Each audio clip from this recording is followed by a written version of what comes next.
can still hear the crack.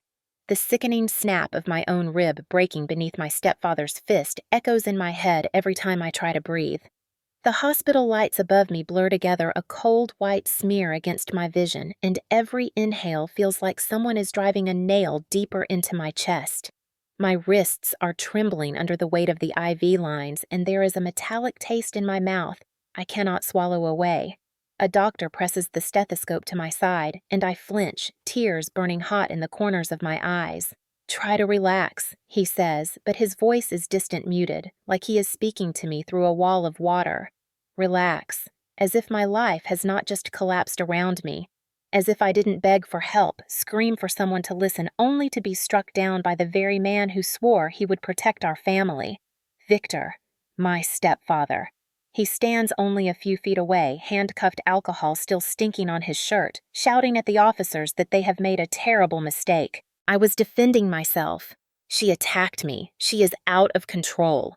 His words slash through the cold air, each lie a deeper cut than the broken bone splitting inside me. The police are trying to control him, pushing him toward the hallway, but he fights against them like a feral animal. She stole my money. She has no right to that money.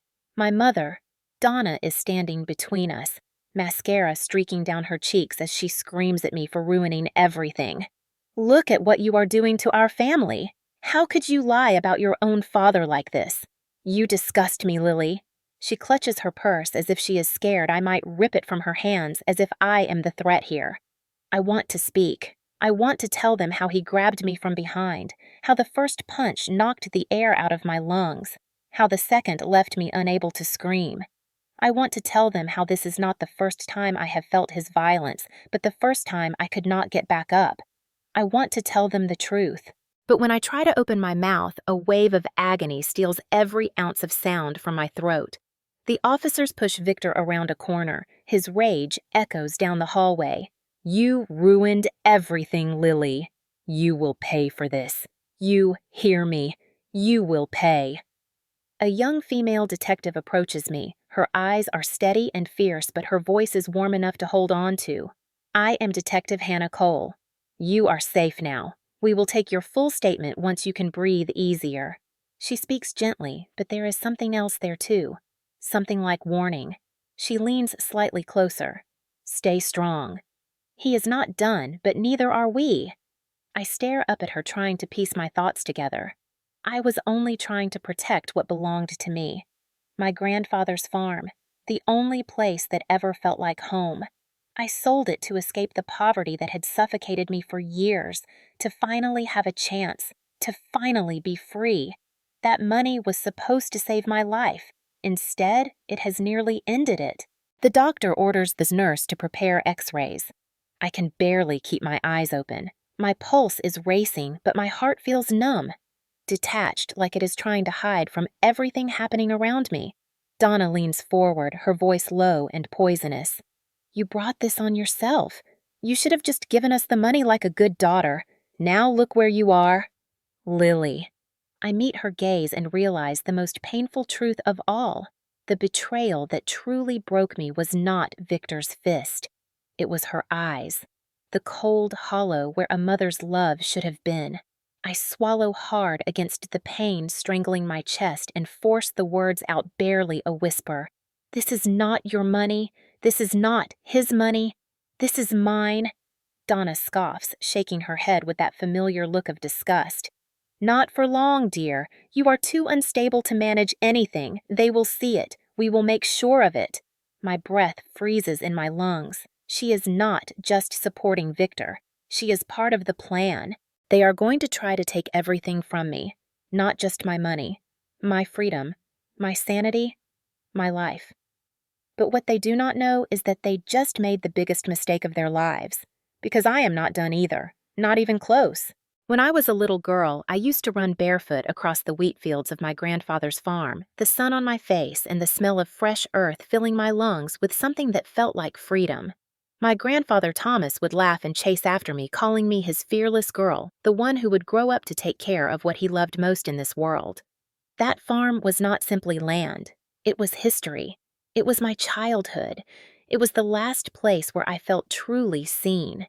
When my grandfather got sick, I spent every afternoon sitting beside him on the porch, helping him drink water or reading his favorite books while my mother Donna and her newlywed husband Victor were busy in town living a world he never belonged in. When he passed away, he left the farm to me because he trusted me. He knew I loved that place the way he did. The will confirmed it, my name, my land, my responsibility. But Victor hated that. He hated seeing something valuable slip into the hands of someone he considered a burden. He always called me useless, a charity case, a girl who failed at every job she tried. Donna stood by him pretending his bitterness was love, in a rough form, telling me he only wanted what was best for me, telling me to be more grateful. After the funeral, they moved into the old farmhouse and slowly turned it into something unrecognizable. Victor brought in heavy drinking and louder anger. Donna brought in excuses for him. They told me to get a job in town so I could pay rent for living under their roof. They said it was only fair because they were the adults running the family. My own inheritance became the place where I worked myself to exhaustion just to be allowed to stay.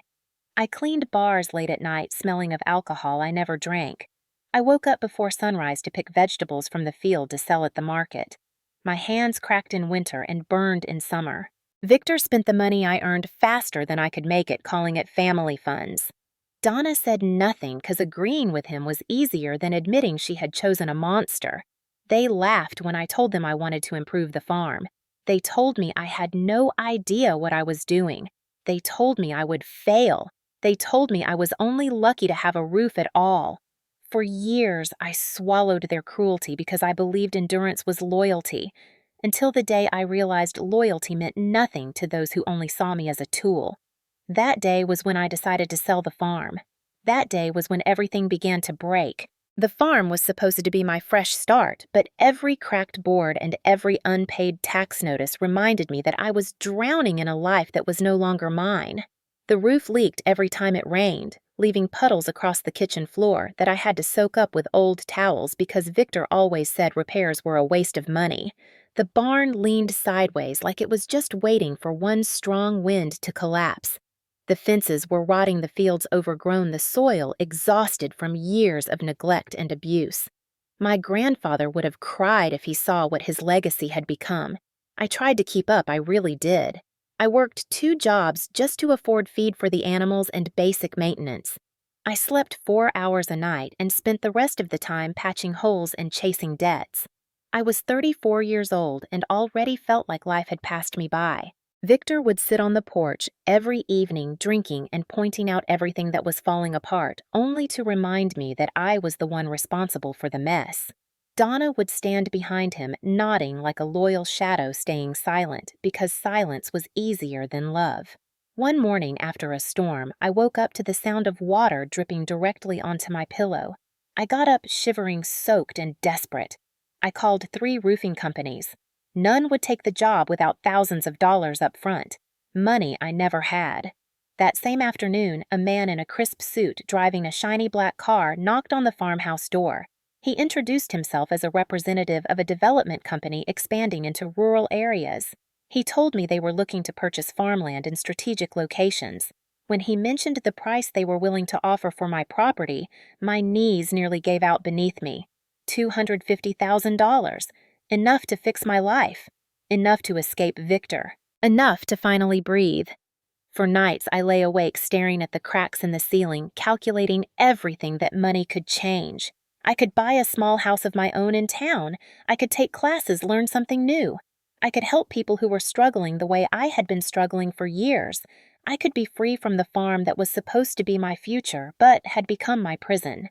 The decision was agonizing, not because of the land itself, but because selling it felt like giving up on the last piece of my grandfather. But then I remembered the way he held my hands the night before he died, telling me that he wanted me to chase happiness, not sacrifice for a place that no longer loved me back. So, with a shaking hand and a heart that felt like it was being split in 2, I signed the papers. The farm was gone. The chains were breaking. I could not have known then that freedom would come at a cost far more painful than I ever imagined. I did not tell Victor or Donna about the sale, not because I wanted to hide anything, but because I knew exactly what they would do if they discovered I finally had something of my own. Instead, I drove alone to the bank, signed the documents, and walked out with a receipt showing that the money from the sale had been successfully transferred into my personal account protected with passwords and security questions that only I knew. For the first time in my adult life, I felt like my heartbeat belonged to me.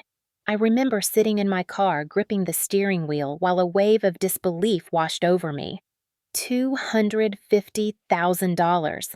A number so big it felt unreal, like a dream someone would wake me from at any moment.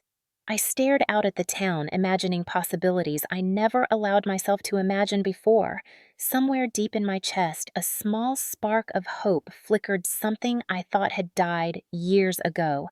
I began to plan a future where I was not constantly surviving, but finally living. I would buy a modest home close to town where I could sleep without listening for Victor's footsteps and his drunken rants slamming against my door. I wanted to go back to school, earn a horticulture certificate, maybe even launch a small community garden where children could learn that food does not magically appear in grocery stores. The farm may have been sold, but its lessons could still grow. Most importantly, I wanted to create a scholarship in my grandfather's name to help young people from rural families pursue education without having to choose between their dreams and their dinner. I bought a simple leather notebook and wrote the title in the very first page, The Thomas Whitaker Fund, because his love had built me into someone who still believed in giving, even when life had taken everything from me. I told no one except Grace, my neighbor friend, and the closest thing I ever had to a real mother. When I showed her the notebook, her eyes filled with tears, and she squeezed my hand like she was trying to transfer some of her strength into me. She told me my grandfather would have been proud that I had turned pain into purpose, and she made me promise to protect what I had worked so hard for. But happiness is loud, and greed listens well. Even as I made those plans, I could feel a shadow hovering just behind the fragile door of my peace. Victor's voice lingered in my head, reminding me that he believed nothing belonged to me, not even the air I breathed. Donna's cold glares warned me that she would never allow me to be more successful than she was. I should have known my silence would not last. In their eyes, my future was not mine to build. It was theirs to control.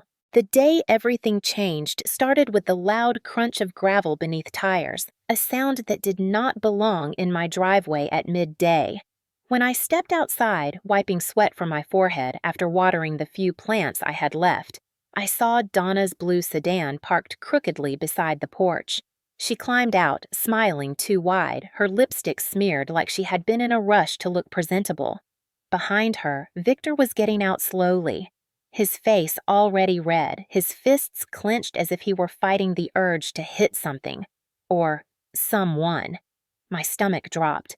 Grace warned me that the sale would not stay secret forever, and I had rehearsed a dozen calm, neutral responses for when the moment came, but every single one evaporated the second Donna opened her mouth.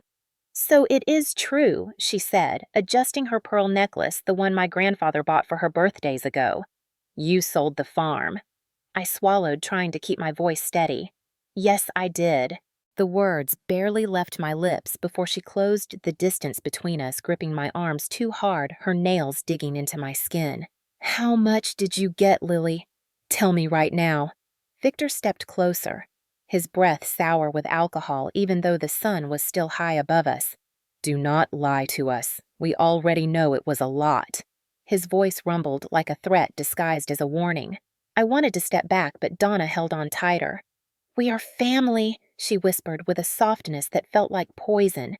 "We deserve to know everything that affects us. Everything." She let go of my arm, only to place her hand dramatically over her heart, pretending she was hurt that I had not confided in her. "Did you really think you could keep such a huge decision from the people who have taken care of you for years?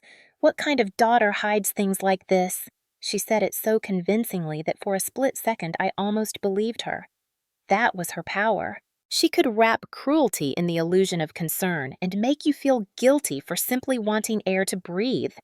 Victor shoved his hands into his pockets, pacing like a predator in a cage. "That farm was supposed to be my retirement plan. I worked hard keeping it going while you just wasted time pretending to be a farmer."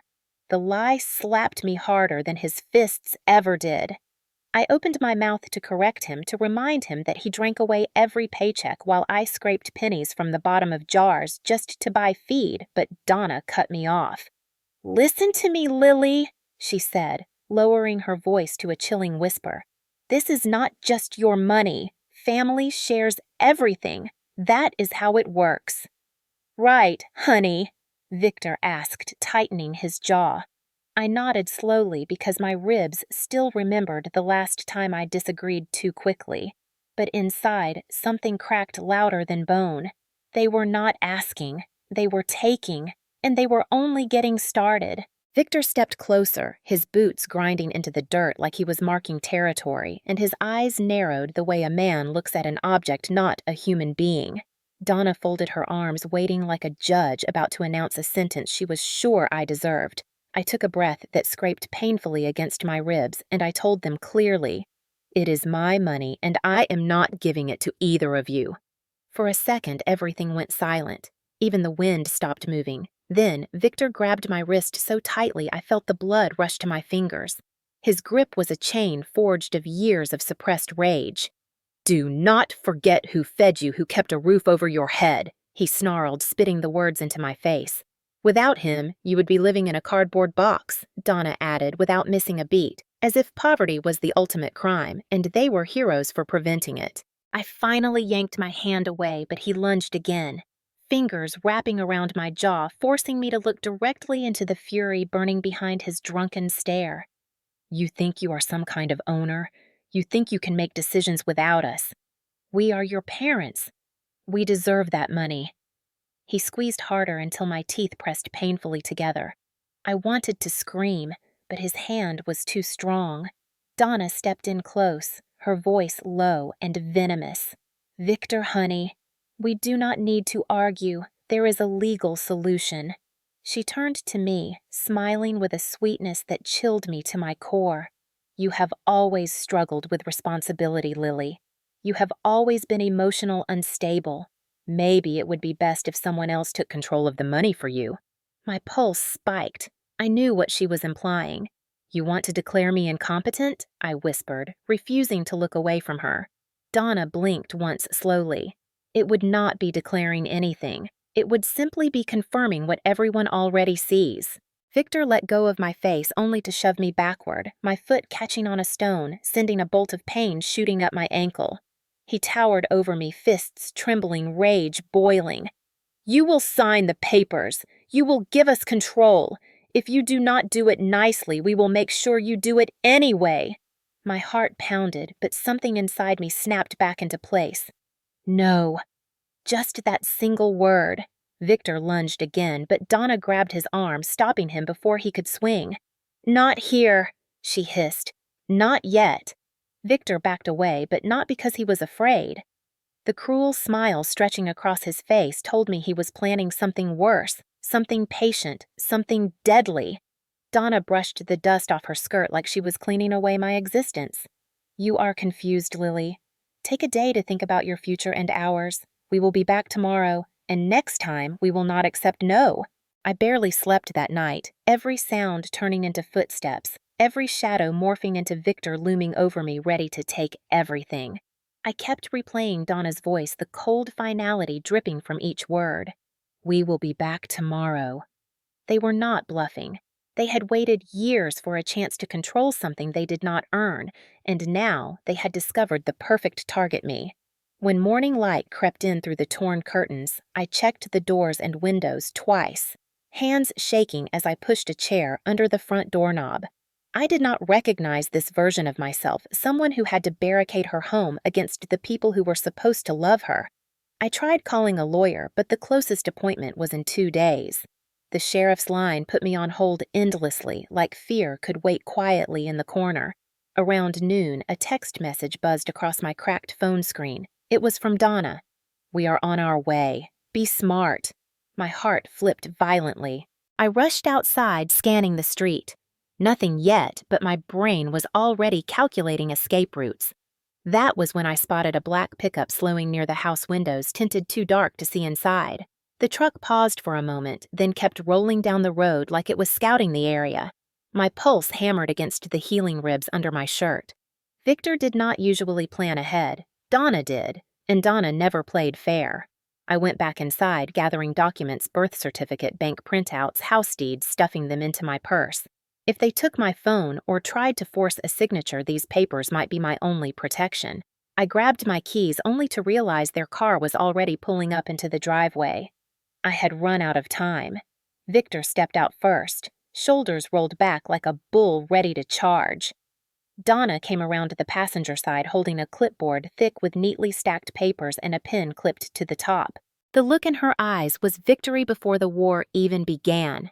"We are going to resolve this today," she announced, adjusting her blouse like she was preparing for a business deal and not a family coup. Victor cracked his knuckles. "You are going to sign these. Then you are going to tell the bank that from now on we manage your money." My voice wavered, but I forced myself to stand tall. "I am not signing anything." Donna sighed, slow and theatrical. "Lily, we talked about this. You do not want to make things harder than they need to be." Victor moved closer and I could smell the stale alcohol on his breath. "You say no again and something will break this time worse than ribs." My fingers curled around my purse strap nails, digging into the leather. Donna raised the clipboard and tapped the pen against it. "Last chance, Lily. This is the easy way. We prefer the easy way." I stared straight into their eyes. "No." Donna's smile died. Then Victor moved faster than I could react. Victor lunged at me, his massive hand closing around my upper arm, squeezing hard enough to make me gasp.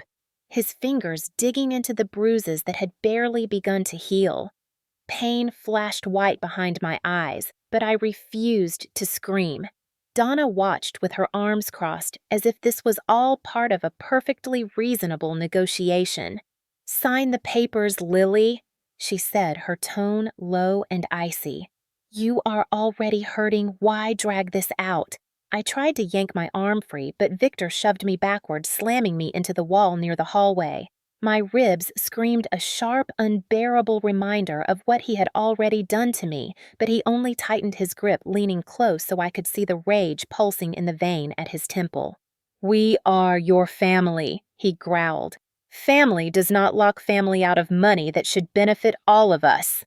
I spat the words back at him through clenched teeth. "Family does not break ribs for cash." Donna stepped forward, clipboard in hand, tapping the papers against my chest with a fake pout. "Lily, you are being dramatic. We are trying to save you from yourself. You are naive. You do not understand finances, and Victor and I are willing to take that responsibility off your shoulders." She sounded like a predator trying to convince the prey to lie down and die willingly. Victor shoved again, forcing a whimper out of me this time. He was pushing me down the hallway, and dread flooded me when I realized he was herding me toward the living room, where the coffee table was still broken from their last outburst, splintered edges sharp like teeth. If he threw me again, if I hit the wood wrong, I could puncture a lung, or worse. My breath quickened, but I kept my voice steady. "If you do this, you are going to prison." His lips twisted into a cruel grin. "Prove it. No one will believe a girl who lives alone with no real job who sold her husband's family land for fast money." Donna added softly and almost gleefully, "The courts will say you cannot handle assets that large without guardianship. You will lose control either way." They had thought this through. They had planned every angle, every threat, every lie. Victor yanked my purse off my shoulder, sending papers scattering across the floor. He stomped on the house deed, crumpling it under his boot. Then he grabbed me again, lifting me halfway off the ground as I struggled for breath. "Sign, now, and maybe we let you keep a little." I looked at Donna, who only tilted her head, expression bored. My vision blurred spots swimming in front of me, but even through the panic, I saw past them for the first time. I was not helpless. I was not alone. I was recording. The little red light on my phone still inside my pocket was blinking unseen, capturing every word, every threat, every violent second. Victor did not know yet. Donna did not know yet. But the moment that video saved my life had already begun. Victor dragged me toward the living room, his grip brutal, my feet barely touching the floor while I clawed at his wrist, desperate to breathe. Donna followed us leisurely, as if she were watching a boring scene in a movie that she already knew the ending to. I twisted and kicked, trying to break free, but the pain in my ribs exploded like fire, each movement sending daggers beneath my skin. Victor shoved me onto the floor, the impact knocking the wind out of me. He pointed a thick finger at the papers scattered everywhere. "Pick them up. Sign them. End this stupidity." My fingers trembled, but not with fear, with rage. I slowly pushed myself onto my knees, ignoring the stabbing pain, and managed to whisper, "You will go to jail for this." Donna crouched in front of me, eyes cold, mouth curved in a smirk that reminded me of a snake ready to strike. "Only if someone believes you, and no one will believe a woman who has been mentally unstable since her husband died. We will have the paperwork to prove it." My heart pounded hard so loud I thought it might burst, but then the tiniest spark of hope flickered in my mind. My phone. The recording. If I could get out of here alive, the police would have everything. Victor leaned down to grab me again, and in that split second, adrenaline surged through me like electricity. I grabbed a handful of broken coffee table wood and swung blindly. The jagged edge sliced across his arm, leaving a shallow cut, but enough to make him roar in fury and recoil. I scrambled to my feet, teeth clenched against the agony, and bolted toward the kitchen door, the nearest exit. Donna shouted, "Grab her," as I slammed the back door open, stumbling onto the porch, the sunlight too bright, the world spinning. I heard pounding footsteps behind me. Victor was coming.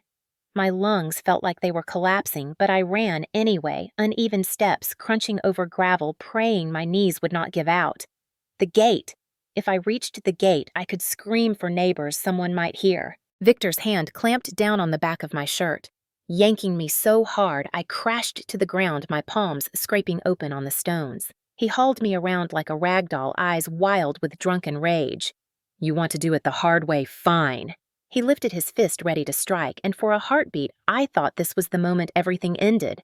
Then a voice cut through the air like a gunshot. "Hey, step away from her!" A neighbor, the old man who walked his dog every afternoon, stood at the fence, eyes wide, phone in hand, already dialing. Donna cursed under her breath, and Victor froze just long enough for panic to ripple through both their faces. "Sir, please, mind your business," she hissed, but it was too late. The man shouted the word police, and suddenly Victor and Donna were running, scrambling into their truck tires, screeching as they sped away, leaving dust and silence, and my shaking body sprawled on the ground, alive, but barely. The neighbor rushed to my side, helping me sit up, as his dog barked wildly, like it understood the danger that had just passed. "Are you all right, ma'am?" he asked, breathless and terrified for me. I nodded, barely able to speak, but forced the words past the shaking in my chest. "Call the police. Please, hurry." He already had them on the line, describing Victor and Donna, the truck, the direction they fled. I could hear the dispatcher asking questions and then promising officers were on the way. The adrenaline drained from my body, replaced by a deep, throbbing ache that spread from my ribs to my spine, every breath a punishment. But I reached into my pocket, fingers clumsy and stiff, and pulled out my phone, the screen still glowing red. The recording was running. I had their threats, their violence, their intentions, everything. The neighbor helped me inside to sit at the kitchen table while we waited. I watched the doorway, half expecting Victor to come crashing back through it, enraged that I escaped. Minutes felt like hours, until finally sirens cut through the air and police cars rolled up the driveway, lights flashing urgent warning. 2 officers entered quickly, one kneeling in front of me while the other talked to the neighbor. "Ma'am, we were told you were attacked. Are the suspects still here?" I shook my head, swallowing hard. "My stepfather Victor and my stepmother Donna, they wanted to force me to sign over control of my money. They broke my ribs before, and tonight they tried again." The officer frowned, glancing at the bruise blooming across my cheek and the cuts on my palms. "We need a full statement, but first, do you have any proof?" My hand shook as I raised the phone. I recorded everything, every word, every threat. He took the phone gently, immediately hitting stop, then playing back the audio that filled the kitchen with the chilling sound of Victor's voice. "You say no again, and something will break this time worse than ribs." Donna's voice followed, smooth and venomous. "Courts will say you cannot handle assets that large without guardianship. You will lose control either way." The officers exchanged a look, not pity, not disbelief, but something far stronger. Recognition of a crime unquestionable on tape. The older officer spoke into his radio, issuing a bulletin for the truck description and their names, voice sharp with urgency. Then he turned back to me. They will not get far, and they will not be walking away from this. We will charge them with felony assault, attempted extortion, elder coercion, financial abuse, and conspiracy. I had not realized I was crying until the officer handed me a tissue. For the first time since this nightmare began, I felt something shift inside me. Not fear, not defeat. Strength. Someone finally believed me. Someone finally stood between me and them. Tonight, Victor and Donna had run, but the law was already following their tracks, and for the first time in a long time, justice felt close enough to touch. The ambulance ride felt like floating through a nightmare that refused to end the siren wailing somewhere far away while pain wrapped tighter around my chest with every bump in the road. At the hospital, bright lights stabbed at my eyes as nurses guided me to an exam room, cutting away my torn shirt, to reveal the ugly blooming bruises spreading like purple fire over my ribs. The doctor pressed gently along my side, and I almost screamed, the agony flaring so sharp it made the world go white. "You have 2 previously fractured ribs that have been aggravated and possibly rebroken," he said, voice low with controlled anger. "This kind of injury takes a lot of force. Did someone do this to you?" My throat burned as I whispered yes. He wrote something on his chart with quick, decisive strokes, then stepped closer. "We are documenting everything. The police will want copies." A female officer arrived shortly after, sitting beside my bed recorder already on.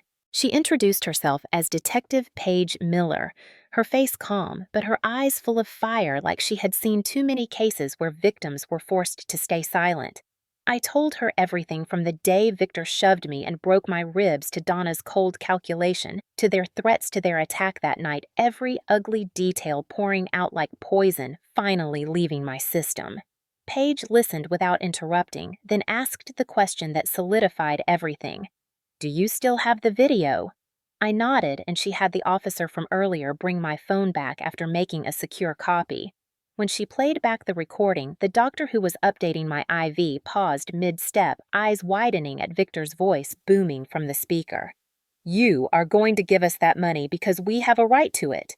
Paige glanced at me, jaw tight. "This is more than assault and intimidation. This is premeditated financial exploitation and attempted forced guardianship. They would have taken your freedom, Lily." A shiver crawled down my spine as the truth fully hit me. Victor was not just trying to steal money. He was trying to own me. Paige placed a reassuring hand on the bed rail. "Officers are already searching for them. We suspect they will head to the state line or some bar to hide for a while, but they will not escape a felony warrant statewide." The thought of them in handcuffs terrified me and relieved me at the same time, 2 emotions tangled so tight I could barely breathe. Paige leaned in, her voice firm and protective. "You did the bravest thing possible. You fought and you recorded. That video is your shield now." The doctor returned, adjusting my monitors. "You will need a few days of observation here," he said, "but you are safe." For the first time in a long time, I believed it. Donna and Victor were out there running scared, and now I was not the one hiding. They were. 3 days passed in the hospital, and every hour, Detective Paige updated me on the hunt for Victor and Donna. Each time she entered the room, clipboard in hand, my heart jumped between terror and desperate hope. On the 4th morning, just after sunrise, Paige stepped into my room with a different look on her face. Satisfaction sharpened with justice. "We got them, Lily. They were arrested about 60 miles out of town. Victor tried to run, but he did not make it far. Donna screamed that they were innocent right up until the cuffs clicked shut. Relief hit me so hard, I burst into tears, grabbing Paige's hand like it was the only solid thing keeping me upright. Later that afternoon, they wheeled me into a small room where I could give a final recorded statement to accompany the charges. The list felt endless. Aggravated assault, forced coercion, attempted extortion, conspiracy to commit fraud, attempted unlawful guardianship, elder financial abuse, breaking and entering, and obstruction. Hearing each charge spoken out loud felt like someone was stitching my dignity back together piece by piece. Paige showed me photos from the arrest. Victor looked wild eyes, bloodshot shirt stained from the cut I had given him when I fought back.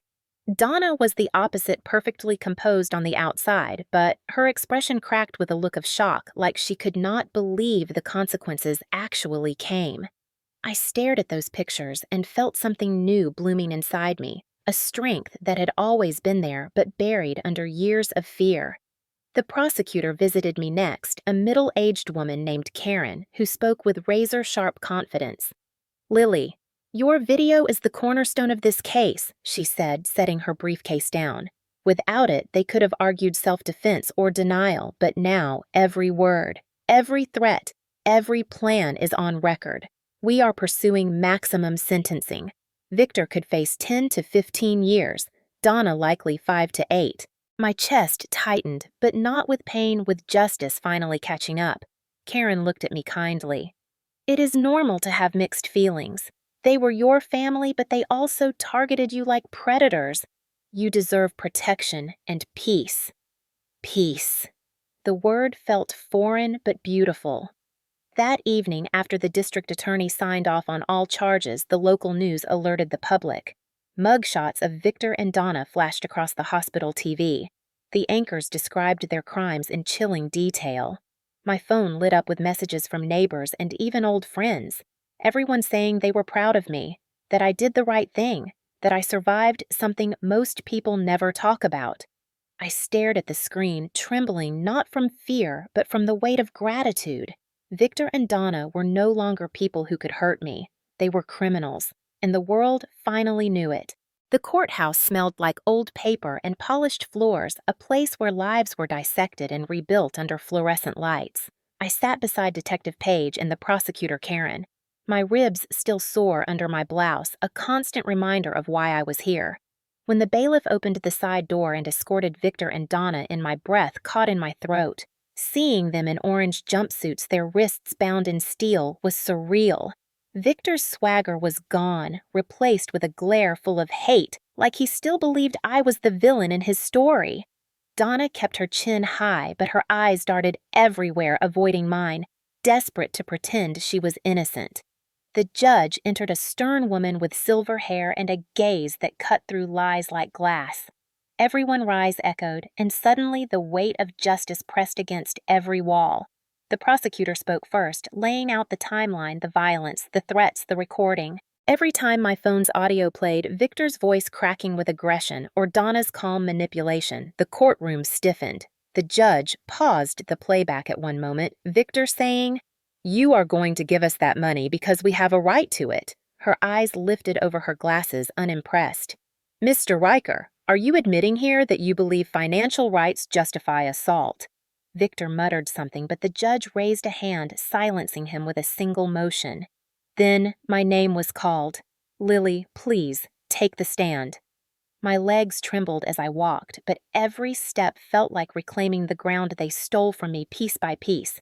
I was sworn in and sat gripping the armrest so hard my knuckles went white. The prosecutor asked gentle, focused questions, and I recounted everything, my voice shaking but loud enough for everyone to hear. I described waking up afraid, boarding up doors, begging them to stop their hands bruising my skin, their plans to own my life. Victor suddenly exploded, shouting, "Liar! She is lying! She is doing this for attention!"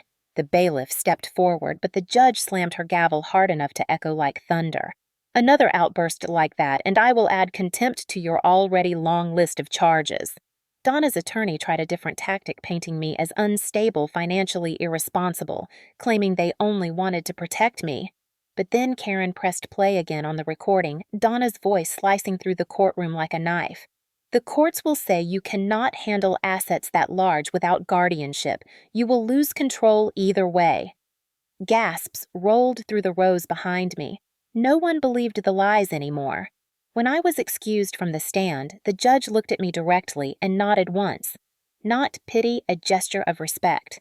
Back at the table, I finally let myself breathe. This was the moment everything turned. Victor and Donna no longer controlled the narrative. I did. The courtroom returned to session 2 weeks later for the sentencing hearing, and this time I walked in with straighter shoulders, balanced by a brace under my blouse and supported by something far stronger than bones, renewed self-respect. Victor was led inside first, scowling like the world owed him forgiveness. His wrists were cuffed thick chains, rattling with each angry step. Donna followed slower, makeup gone hair unstyled, fear finally cracking through her mask of superiority. Their lawyers tried one last time to beg leniency, insisting they were stressed financially and only made impulsive decisions out of panic. The judge did not even blink. "I have listened carefully," she said, voice deep like a church bell. "Panic does not justify premeditated violence threats and an organized attempt to steal another person's autonomy." Victor stood when asked if he had anything to say. He swallowed eyes burning with resentment and muttered, "I only did what any father would do." I choked on disbelief. The judge slammed her gavel once, making him jump. "You are not her father. You are a man who assaulted a vulnerable woman for money. Your lack of remorse defines your sentence." She turned the page. Count 1 aggravated assault, 10 years. Count 2 attempted extortion, 5 years. Count 3 conspiracy to defraud, 3 years to run consecutively. Victor blinked, stunned mouth opening wordlessly as his world collapsed into a cold steel cell. Donna trembled when she rose, knees weak. She tried a smile that never reached her eyes. "I regret everything," she whispered, but the judge raised a hand. "You regret being caught, not what you did." Then, with a measured tone, she delivered judgment. 3 years for conspiracy. 2 for coercion and mandatory financial rehabilitation. Donna sobbed for the first time. Tears real, but too late. When the gavel struck, finality cracked through the room like lightning. Victor and Donna were escorted toward the holding cells, and Victor twisted his head to glare at me, words spat like venom. "You ruined us!" I met his eyes, steady for once in my life. "No, you ruined yourselves." When the doors clanged shut behind them, something inside me unlocked a tight knot I had carried for years, unraveling at last. Outside the courthouse, reporters hovered, but the prosecutor shielded me, guiding me through the crowd. Fresh air hit my face, cool and clean, the first true breath of freedom. Paige caught up to me, a small, proud smile lifting her cheeks. "You did it, Lily. You fought back, and you won." I looked out at the sun, dipping behind the town where I once felt trapped and broken. Now every corner of it felt different, not dangerous, not suffocating, but mine again. Justice had not erased the scars on my ribs or the memories carved into my bones. But for the first time, those scars did not symbolize defeat. They were proof I survived, and no one would ever take my life from me again. After the sentencing, the house felt quiet in a way that did not terrify me anymore. A silence that finally belonged to peace and not to fear. I went room by room, removing every reminder of Victor's authority, every shadow Donna had cast, turning the space back into a home instead of a battlefield. Physical therapy was slow and painful, each stretch pulling at the ribs that had once cracked beneath his rage, but every breath I managed without wincing felt like proof that my body remembered how to live free. One afternoon, while standing in my backyard watching the wind move through the tall grass that bordered what used to be farmland, I realized something simple and powerful. I was alive because I said no, not because I was stronger or bigger than the people who tried to break me, but because I refused to let them own my fear. The foundation papers arrived in the mail, a plain envelope that carried the most meaningful moment of my new chapter. I had used part of the farm money to create a charitable fund in my late husband's name, helping others trapped in abusive financial control find legal support and safety. The first donation went to a woman who had been isolated from her own bank accounts for years, told she was too stupid to handle money. When she hugged me and whispered thank you, I realized what Victor and Donna had nearly destroyed. Not just dollars, a life that could help other lives. A neighbor who had once looked the other way now stopped during his walks to ask how I was doing genuinely this time. Friends I had lost touch with reached out after seeing the news, telling me they admired my courage. Courage. The word still felt strange, like a coat that did not fully fit yet, but each day it settled a little more on my shoulders. Healing was not a straight path. Some nights the nightmares returned, Victor's fists slamming the door, Donna's voice whispering that the world would never believe me. But then morning sunlight would hit the kitchen table and I would make coffee slow and peaceful and remember that the monsters could not hurt me anymore. The legal system had believed me. My community had believed me. And finally, I believed me. I learned that being family does not mean being owned. I learned that protecting what is yours does not make you selfish. It makes you strong. If someone watching this is living in fear, told you are worthless, told you do not deserve control over your own life, hear me now. You deserve safety. You deserve respect. You deserve to wake up without dread in your chest. Saying no might feel like the scariest thing you will ever do, but it might also be the thing that saves your life. My name is Lily, and I am done apologizing for surviving.